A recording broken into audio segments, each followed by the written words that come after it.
I'm heading out, man. You want to ride? No, I got my car, but I actually really need to go to the bathroom. Dude, are you okay? I am definitely buzzed. Yeah. I think I will take this and I will take that ride home. If there's one thing every car guy hates, it's cleaning the garage. Do you want to take most of the time and hassle out of that job? Then call Zone Garage of Eastern Pennsylvania and New Jersey.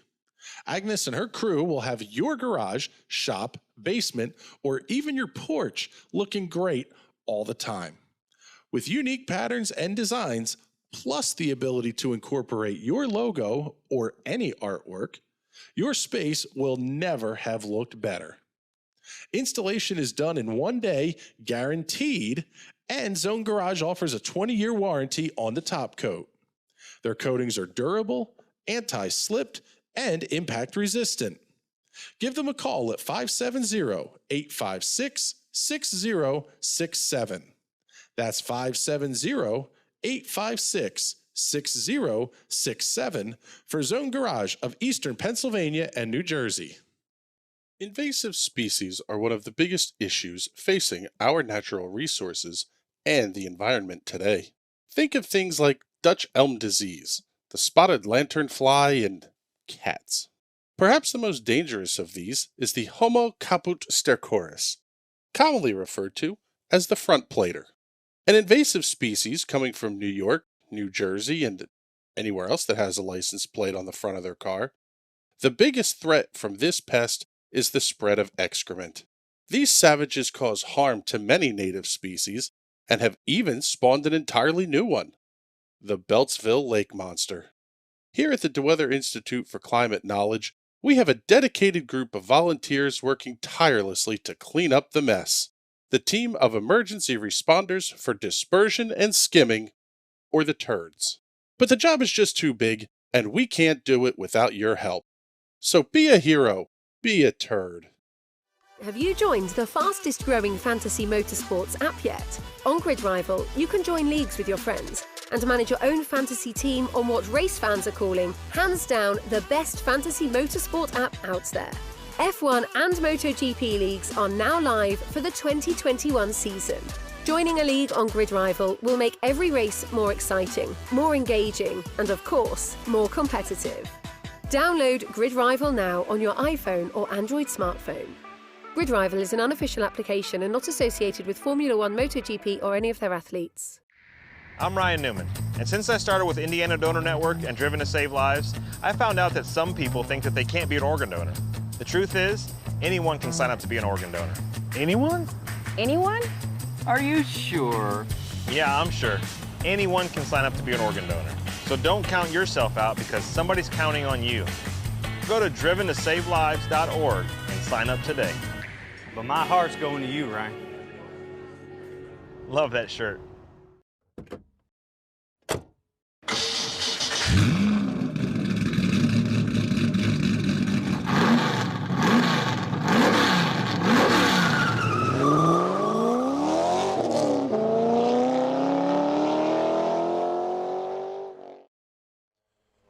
Good evening, ladies and gentlemen, and welcome to Austria, where tonight the stars and cars of the Indy Pro 2000 Championship will take on the Red Bull Ring. Spielberg, Austria, to be specific, about a half mile in altitude, 2.66 miles. The length on this one. My name is Chris Graham with the National Racing Network. It is a pleasure to have you joining us this evening. And as always, joining me in the booth is James Watson. And I tell you what, James, we saw a carnage-filled, interesting race here last season. Do you think we're going to see more of that tonight? I hope so. Yeah, we can only hope that that's what we get to see tonight. Take a look here at qualifications as they're out underway.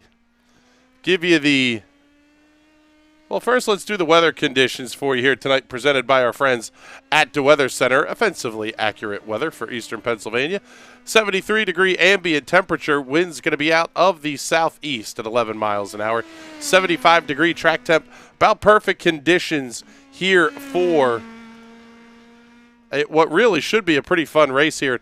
Following along with Everett Paddock as he is working his way around the ring on his qualification run. Everett is your points leader right now, sitting at 589 points. 120 markers ahead of Chris Preston. Preston also entered in this race. A little bit of a connection issue there for Everett. We're really going to see a variety of things here in this race. This run up the hill to the hard right-hander, so many chances for death and carnage in that one. Yeah, and that's where we saw a lot of the crazy moves last year. That I don't think we'll ever forget that ridiculous three-wide move Haller made. That has to be one of the most iconic moves we've seen in our time broadcasting the SOF. Yeah, it was impressive. That is for sure. Let's pick up John Boatfewer. He's going purple Sector 1. See what he's going to do here in Sector 2. Everett Paddock was quickest in Sector 1. Paddock going to be quickest in Sector 2. This is going to be a tight battle for position number 1. And that really is all important. Even with the rolling start, you still need to be in those first couple of rows if you want to have a realistic shot at this. Yeah, because the biggest thing is you never know when the leader's going to go. So oftentimes, second is actually kind of at a disadvantage. I ran a race earlier and starting from third, and I pulled into second easily because the second place just had no way to time the run. And when the pole sitter took off, I saw it, I went with them, and had a pretty nice gap back to the original second place going into turn 1. Taking a look here, 8 minutes the total time here on the qualifying session. John Boatfewer going to be your quick timer, 1 minute 26.52 seconds. Everett Paddock about 3/10 back, another 2/10 back to David Porcelli, who's currently in the third position. Chris Preston, Mike Haller make up your provisional top 5. After the carnage and insanity that was 1 week ago at the Charlotte Motor Speedway Oval, different layouts, but it almost, I would imagine for a lot of these drivers, kind of feels good to get back to something that should be semi-familiar to them.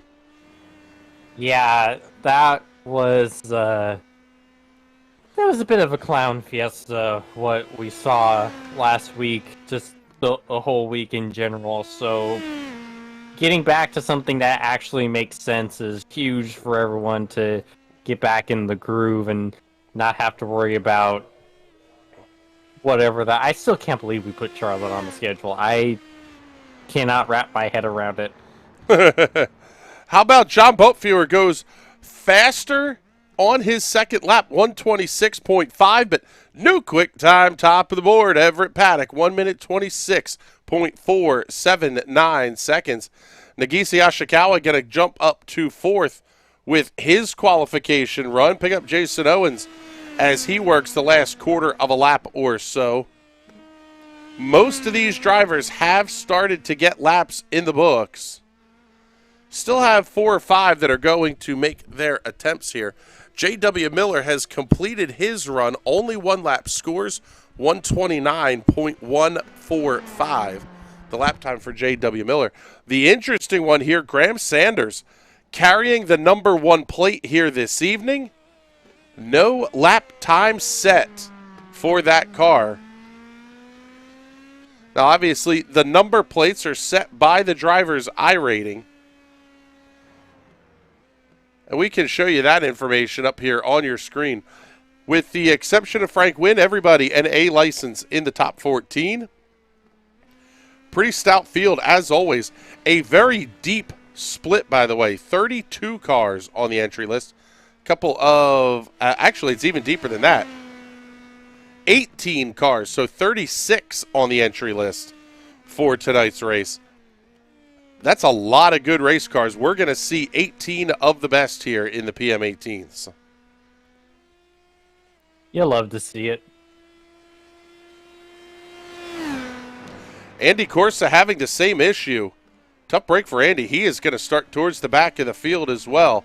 We are following along with the number 10 of Tom Whitmer carrying the Arrow McLaren Schmidt Peterson colors as run by Pato and Felix Rosenquist this season.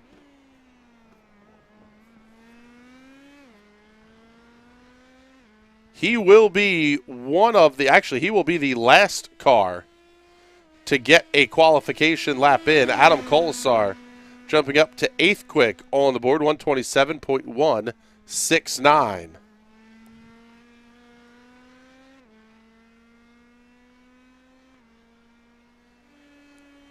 Taking a look here at the times, James, this is really kind of what we would expect. A little bit of a gap from position to position. Kind of going to get everybody where they should be for the start of this race. Then it just becomes a matter of how hard do you want to push. Yeah, and this is yet another draft lock track. These big straightaways really act as a great equalizer. So the guys that are closer in times, they're going to be in one pretty big pack, and that's what led to the chaos we saw last time, was everyone stuck in a pack and having the ability to make those crazy moves. Well, down to the final 3 seconds in qualifying. And that will wrap things up here. Everett Paddock will be your pole sitter here this evening, as we are going to very quickly get out to the starting grid tonight.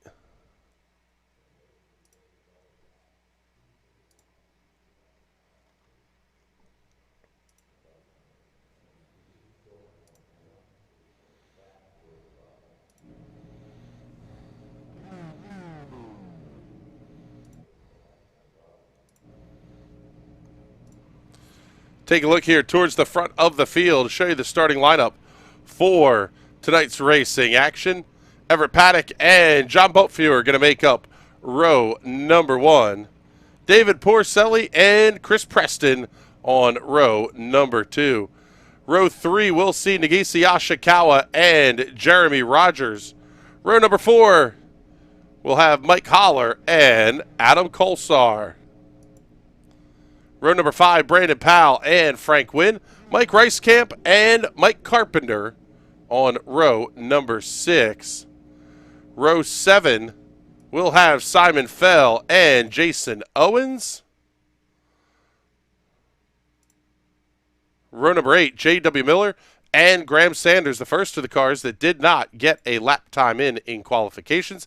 Tom Whitmer and Andy Corsa will round out the field. Waiting on Paddock, Porcelli, Colasar. Well, in just those 3 cars. Frank Wynn jumping onto the grid just as we were about to call him out here. Looks like everybody is lined up on the grid. Going to be the short pace lap here. Not a lot of time to get things up to temperature, and I would imagine that's going to make turn 1 a pretty difficult challenge as well.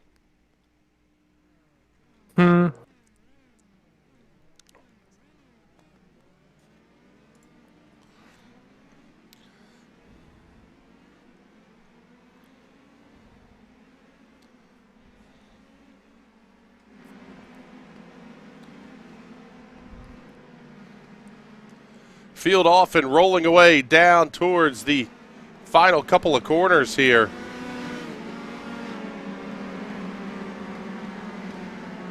This is going to be one of the very big passing zones they're coming through now.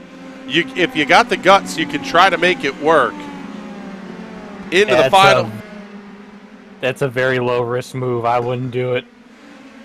Into the final corner. As always, race fans, the start of this one is going to be all yours.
1 lap going to be in the books.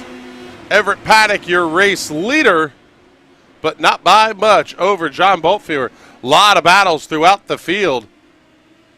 A couple of cars swinging very wide on the exit back there. Looks like that's going to be Nagisa Yoshikawa coming around Adam Kolsar. Biggest move of the race so far is Graham Sanders. He's up 5 positions, up to 11th. A little bit surprised to see this race settle in so rapidly here as Kolsar again runs wide. Yeah, you say that as he almost air milled it into Nikisa's rear.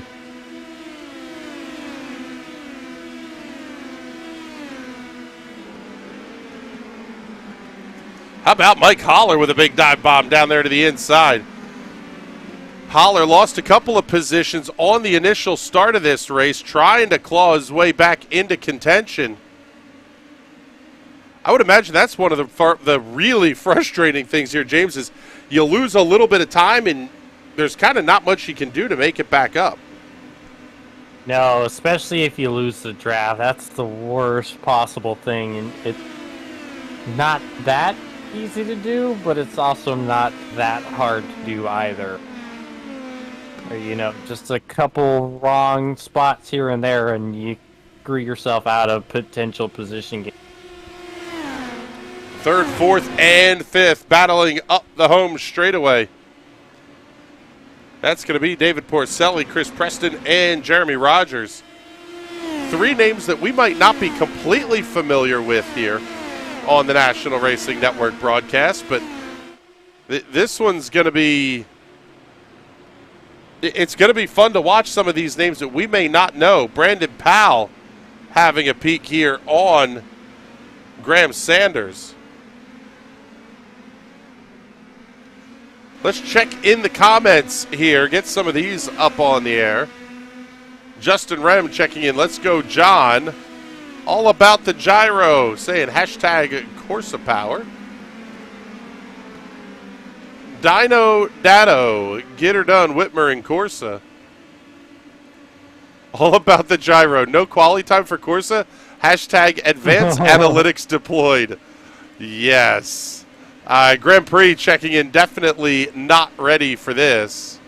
Some good luck messages coming in here as well. We've already got the gaps pretty well settled out here. Take a look at the front of the field. Only a quarter of a second separates Everett Paddock and John Boltfewer as they make their way down the home stretch. Already working lap number 4. You know what?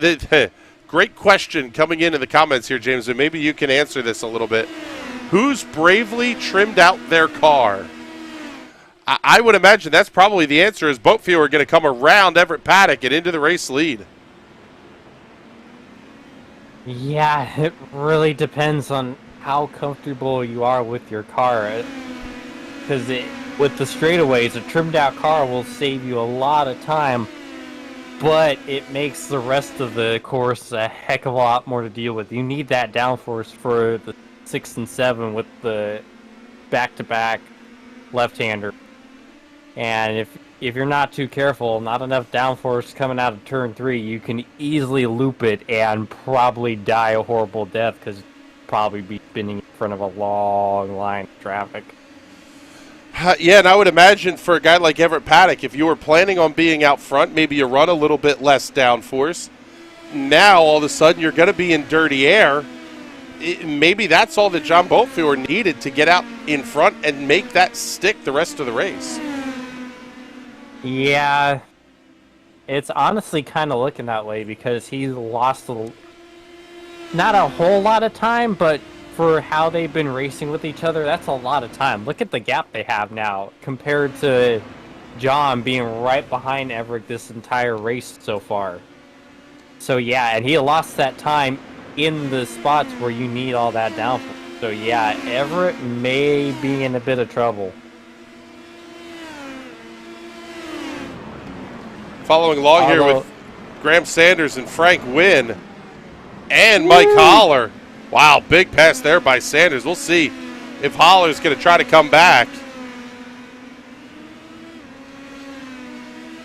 Not a big surprise that Graham Sanders, carrying the number 1, is going to try to charge to the front. Definitely going to be a story to see. Is that something where if you know you're going to have to come from the back, might you trim the car out a little bit just to get yourself some extra speed in the straight line? I wouldn't say that's a very good idea because you're going to be in traffic and behind cars anyways. You're going to be dealing with that draft.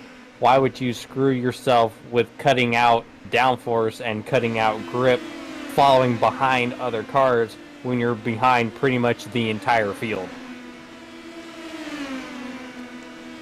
Picking up now, J.W. Miller, Mike Ricecamp.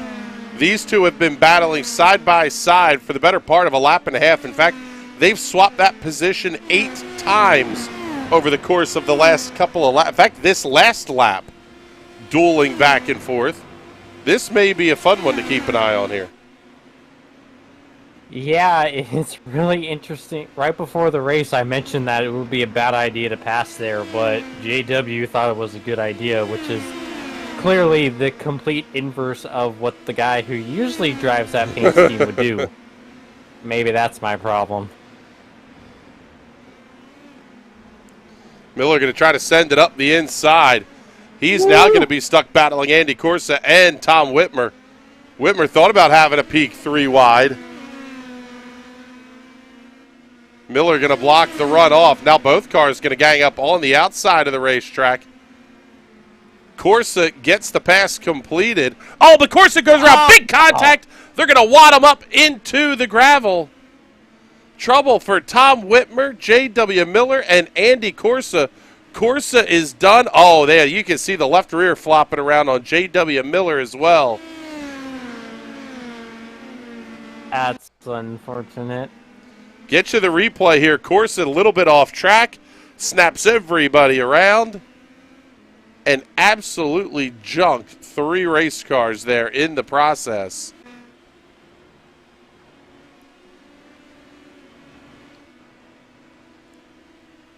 J.W. Miller, Andy Corsa having to take the tow back to the pit area. We'll see if Tom Whitmer, well, he's going to try to drive it back anyway, but definitely going to be the end of the race here for him. There's Graham Sanders just set the fastest lap of the race. Mike Holland, Nagisa Yashikawa get a battle side by side. Working lap 7 of 21.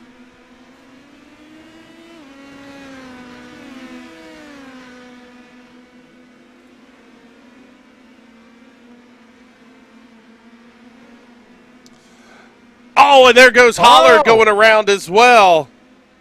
Same spot. Same kind of an issue. Mike Holler going to loop it around. He is going to be back to the 11th position.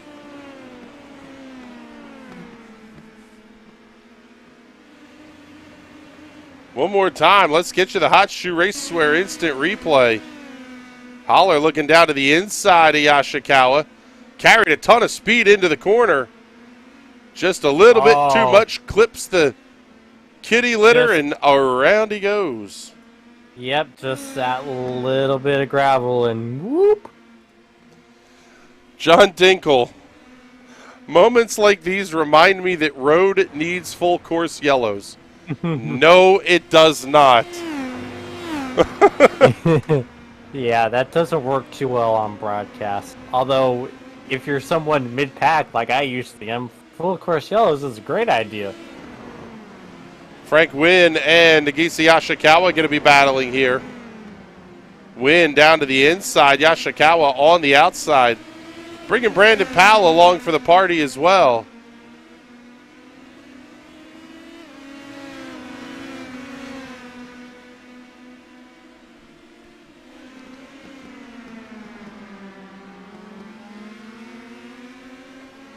I want to thank everybody who's tuning in on YouTube and Twitch. As a reminder, give the video a like and a share.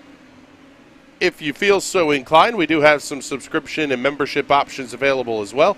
Super Chats also on the YouTube side. Pretty good way to all but guarantee your comments going to make it on the air. Everett Paddock just set the fastest lap of the race, 126.45. only gaining a tenth on John Boatfewer. Those two cars almost identically quick at the front of the field. Could there be a tire conservation game that's coming into play here a little bit as well, James? It's possible, but you're not really beating the tires up that much to where you really need to think about it. 21 laps seems like a lot, but not really. Unless you are locking the brakes into every corner and power sliding, you're still going to be in pretty good shape. This is a rinse and repeat of a lap or so ago. John Boatfewer going fast this lap, now 126.40, 126.49 for Everett Paddock. Those two are going to stay right with each other. All about the gyro. Ooh. Checking in here saying Mr. Sanders working his way up to P6. We can give you the answer to the question here. Ian Suker, as soon as we get the right screen loaded anyway, we will be able to give you an answer on what the iRating is on this one. Problems for Jeremy Rogers, it looks like, or did Graham run him down? Yeah, it looks like Graham just absolutely ran him down. That's impressive. And looks like he's knocking on the door of a podium.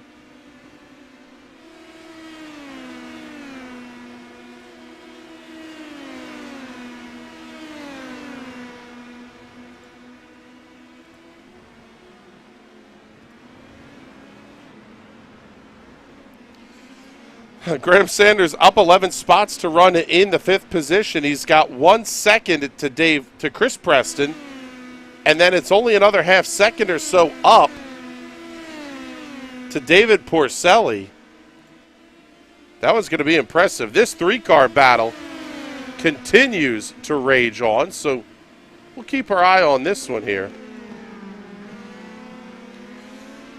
iRating on this one is a 3290 is the field.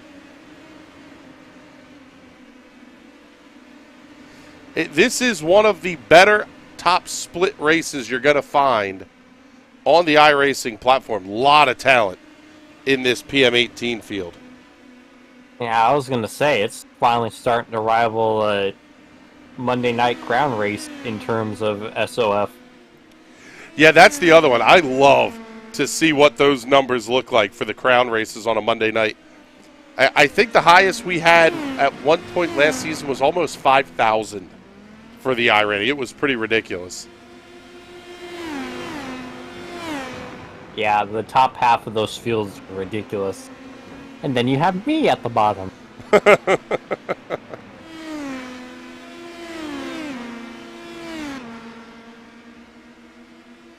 Oh, trouble for the race leader. John Boatfewer goes around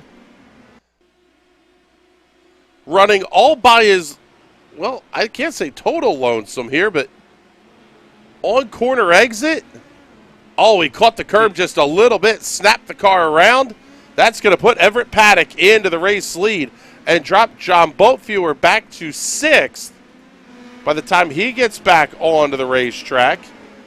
How about Graham Sanders getting around Chris Preston? Show you the Hot Shoe Racewear Instant Replay on this one. That is for position number 3. The Klein Tools Jim Beam, number 1. Spectacular Dan Weldon throwback on that one. That's a paint scheme that gives you goosebumps right there. Yeah, it does, brother. He is rapidly catching David Porcelli here as well. Run up the hill to turn number 1. Then you're going to continue the run up the hill to turn number 2. I mean, we're just past the halfway point. There's no way that Sanders can make up a 3.5 second gap, can he? I wouldn't be so sure. There it is. I mean, Everett Paddock is not that far in front. Whoa, that was not that much of a kosher block, in my opinion. That was something. Dirty. I mean, that was Xtina levels of dirty. Sanders gets around Porcelli, though, and he's going to set his sights on Everett Paddock. That block cost him almost half a second. Get you the close-up on this one. All about the gyro. Graham's car looks very trimmed out, too. He looks very, very quick down the straightaways. And with him having a lot of dirty air all the way up to Everett, that definitely bodes well because he's not going to have to deal with any dirty air going through the windy bits. Yeah, he's going to be clean the rest of the way. Now, it is going to give Porcelli and Preston a massive tow.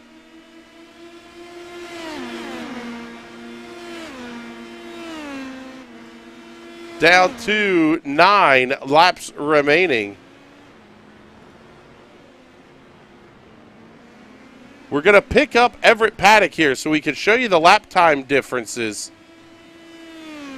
There it is. I mean, they're close. But Sanders is definitely gaining on Everett Paddock.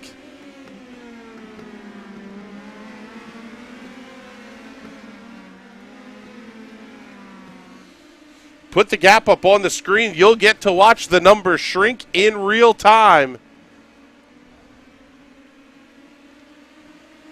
Now, if you're running that low a downforce, is that a situation where maybe the tire wear could come into play? Low downforce, dirty air, burn the stuff up trying to get to the front. Yeah, that's definitely where it could, but that's huge hit for Mike Carpenter and Adam Kolsar. Let's see what happened here. There's the loop around. Tries to come back out on the racetrack and nowhere for him to go. Both of those cars have to take the tow back into the pit area.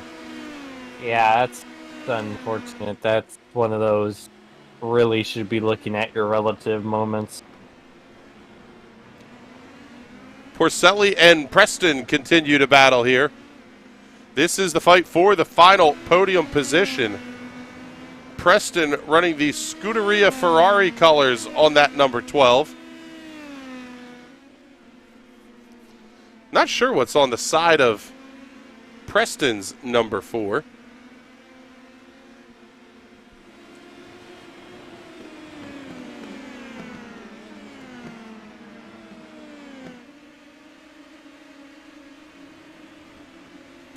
John Boatfield up to the 5th position. Gaining a little bit of ground here, but not much after that spin at turn number 2. Let's run back through the race leaders here and give you the full field rundown as we are going to be down to 7 laps to go here at the Red Bull Ring. Everett Paddock is your race leader and your points leader heading into tonight's race. He qualified on the pole and has led since John Boatfield's incident a handful of laps ago. Graham Sanders carrying the number 1 up 14 spots after not setting a time in qualifications. Bold strategy, Cotton. Sort of paying off for him here as the gap is down to 3.7 seconds. Problem is he's down to about 6.5 laps to go. David Porcelli runs in the 3rd position. No change from where Porcelli qualified. Same story is true for the 12 of Chris Preston. And Preston better watch. Oh, man, he's going to almost straight line the corner. Nearly lost it. He's going to have to keep an eye out because there's the 2 with John Boatfield. Boatfield down 3 spots from the start of the race. Started on the outside pole and led a large hunk of the early part of the race. before the spin at turn number 2. Jeremy Rogers runs 6th. 4.5 seconds to 5th place ahead, 6.5 seconds. Back to the Nagisa Yashikawa, who runs in the 7th position. 8th going to belong to Brandon Powell in the number 6. Just behind Powell is Frank Wynn in the 5. And there is Mike Holler to round out your top 10. How about Graham Sanders just setting fastest lap of the race, 126.3 to the 126.9 of race leader Everett Paddock. I don't know that he's shaving enough time, but he can see him there. Cue the Jaws theme as we get deep into this one.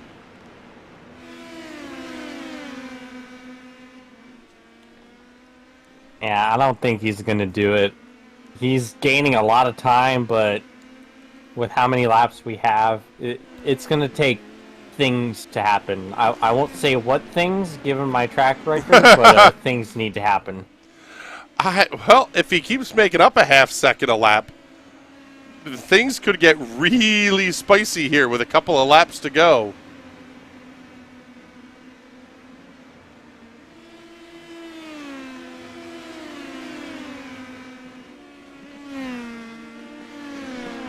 The gap is down inside of 3 seconds.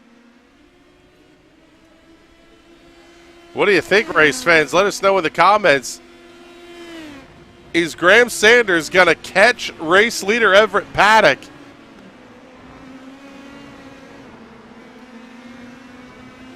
This is one of those deals where you almost have to push too hard if you're going to try to get that gap made up.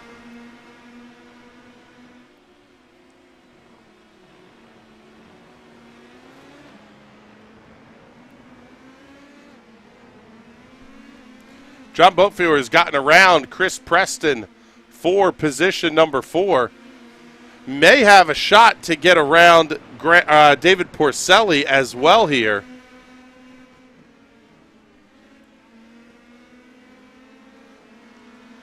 The gap's down to 2.5 seconds with 4 and change laps to go.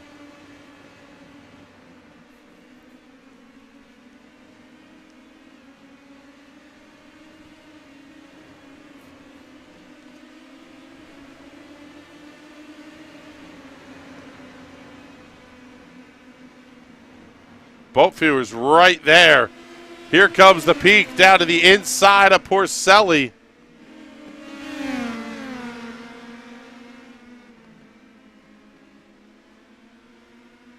Through 9 and 10, they're going to battle side by side.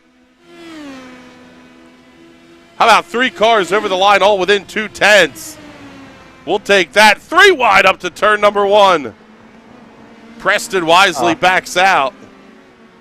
The chaotic broadcaster in me the whole time was yelling, make it 3 wide, make it 3 wide, make it 3 wide. The gap is down to 2.25 seconds.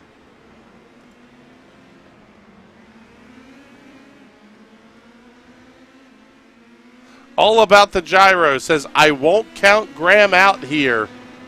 He gets to 1.5 seconds and anything can happen. Ooh. Yeah.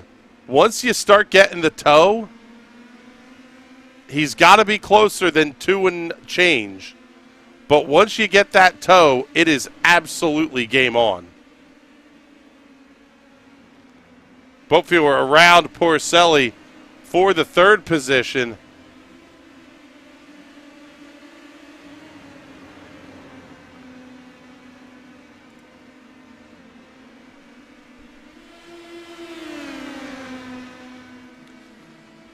Just about 3 laps to go. And the lead's down to 2.1 seconds.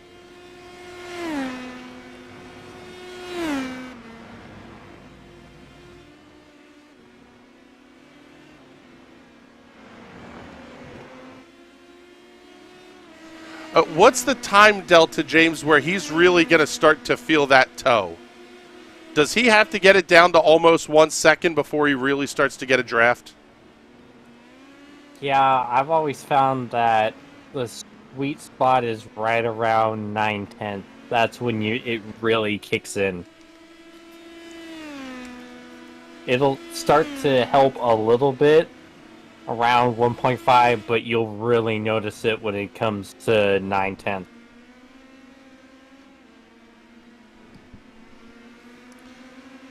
We've watched Graham Sanders put on a show here.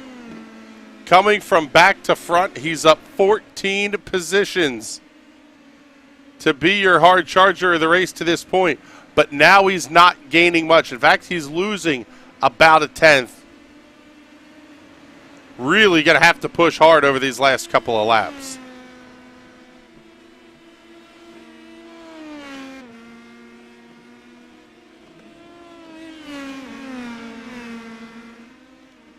That completely changes your mindset. You're watching your relative and it's 2 point something, 2.1, 2.3, 2.1, 2.2, 1.9, and now you're going, ooh, I got a shot.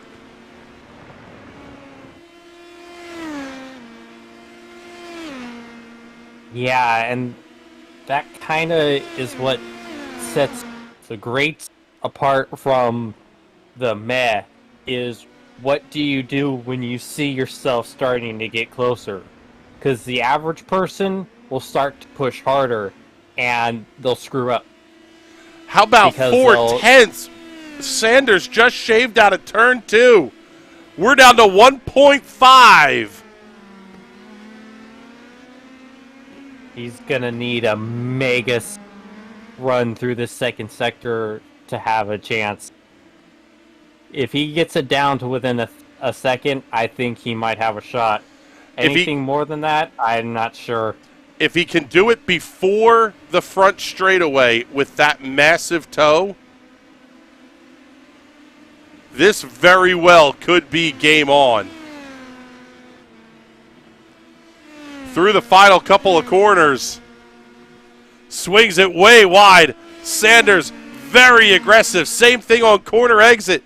It's down to 1.1. White flag is out, 1 to go here at the Red Bull Ring. We may be in for a grandstand finish. Let's go, under a second. There's your 2 race leaders. This lead was over 4 seconds just a handful of laps ago. Graham Sanders trying to go damn near worst to first. Up 14 spots. Does he have 15 in him?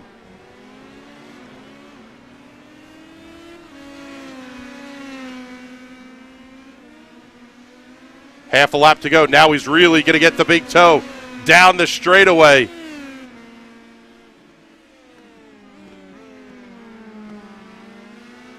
Down to 6/10.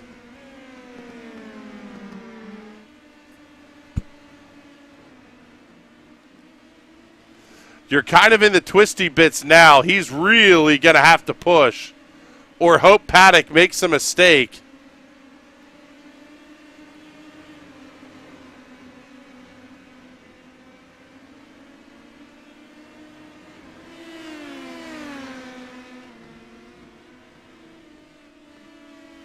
Nope. Couple of One more corners lap and he left would've to got go. him. Yep. Off the final corner, checkered flag will fly. Everett Paddock gets the win at the Red Bull Ring. Graham Sanders puts on Drive of the Year in the Indy Pro 2000 Championship, setting a fastest lap of the race, 125.97 on the final circuit of the race. And John Boatfuhr recovers from an early spin to come home in position number 3.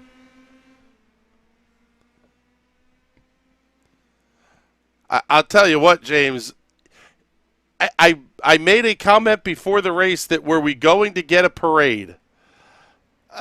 Maybe a little bit. We saw some very good action deeper in the field, and watching Graham Sanders tear through that field, wow, that was impressive. That was fun to watch. Couple of final comments to get in here. Bree Torano checking in, saying, "Go, David." David Porcelli coming home with a 4th place finish. All about the gyro. Well done, Everett and Graham, for a super drive. Yes. That show was a lot of fun to watch late in this one. Now we got to see who we may get for the Victory Lane interviews.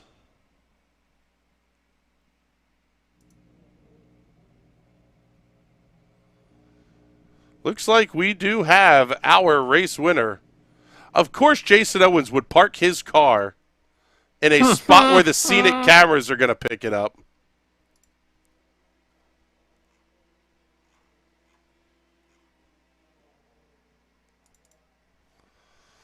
Bring up the Hot Shoe Racewear instant replay, and we'll bring in our race winner, Everett Paddock. And I'll tell you what, Everett, once John had the issue, you were all alone out in front, and things started to get a little spicy at the end there for you. Yep, I'm very thankful that the community manager decided to make this race 21 laps, because I think if it was 22, I'd have been in trouble. Yeah, Graham that drive was impressive, but it doesn't discount what you were able to do at the front. Avoiding, if you had lost even a half second more when John had his incident at turn 2, that may have been the difference. Yeah, I was pretty lucky, lucky in a couple ways, right? Graham, I think he must have had some incidents during qualifying, and he had to start at the back, and then John, who was quicker than me too, he had a mistake, so I was pretty fortunate. Always a fantastic night, though, to come out with a win, especially against pretty good strength of field, number over 3,300. Definitely going to help the points lead here as we're getting closer to seeing the drop weeks come into play. These wins really become important as we get later in the season. Yeah, that was that certainly helps. It's really cool seeing the having the high strength of field with our evening broadcast here on Thursday. So that's a lot of fun, no matter how it turns out. So I was pretty fortunate tonight. Last question for you here. We've seen the F3 Fix Series seems to have maybe drawn some participation away here from the PM18s. What is it about the strength of field time slot that seems to bring out 35, 36, even sometimes 40 cars to these time slots? Well, there's no doubt in my mind it's the broadcast, and I think that's awesome that you guys put it on. I'm glad it gives us it brings some people back to race, so I think it's a car I love, so it's awesome. Well, I don't think we can take that much credit for it, but we will take the kudos. Thank you very much. We appreciate it here. And tell us who all is helping you get the car out on the racetrack here and making sure the bills get paid. Yeah, it's got to thank the team again. It's Fabio and Ann and Scott McIntyre, all those guys for their help with the PM18 this week. So really appreciate the setup help.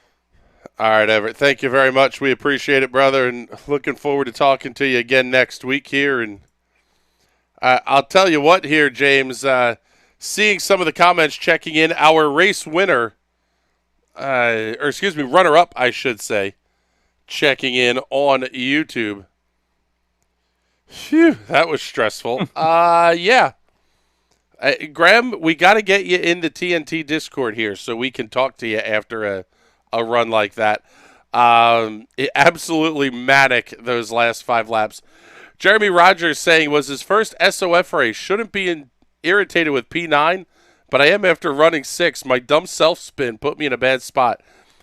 That's one of the things about these strength of field races. You sort of almost drive over your head. You think you got to push things harder than you really need to at times. Yeah, sometimes you want to show off for the cameras, and then you show off too much and make yourself look like a fool. Not that I know anything about that. Oh, yes, you've never watched spun a car before. Hey, no, actually, no, wait, they both cast. Never mind. Yeah. Well, with that, hard to believe here, but the iRacing week of broadcast mediocrity is going to be coming to a close here on the National Racing Network. Look for possibly Linda Speedway tomorrow night. Coming back on Monday with the iRacing Silver Crown Cup, the TNT Rock Block on Tuesday. A little bit of the high side hustle here on Wednesday night. Whole lot of action coming up all over the place here on the National Racing Network. Make sure you don't want to miss any of that. With that, let's get ready to get out of here. For James Watson, camera design, and assistant producer Connor Baldwin, my name is Chris Graham. It has been a pleasure to have you hanging out with us here this evening. We will talk to you all tomorrow night. See you later. Have a good night, everybody.